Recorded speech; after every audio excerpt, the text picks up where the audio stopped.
ایک ہی طریقہ ہے آج کے دور میں گناہ سے بچنے کا، تقوی اختیار کرنے کا۔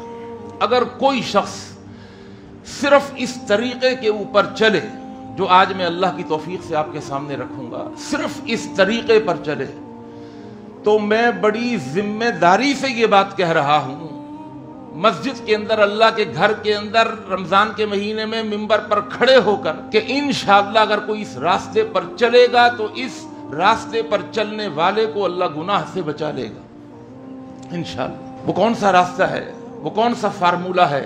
وہ ایک ہی ہے، ایک ہی راستہ۔ وہ راستہ کیا ہے جو میں نے قرآن مجید کی آیت آپ کے سامنے تلاوت کی؟ الم یعلم بان اللہ یرا، کیا یہ جانتے نہیں ہیں؟ الم یعلم، کیا انہیں اس بات کا علم نہیں ہے بان اللہ یرا، کہ اللہ دیکھ رہا ہے، اور بے شک اللہ دیکھ رہا ہے۔ بِأَنَّ اللَّهَ يَرَى، بے شک اللہ دیکھ رہا ہے۔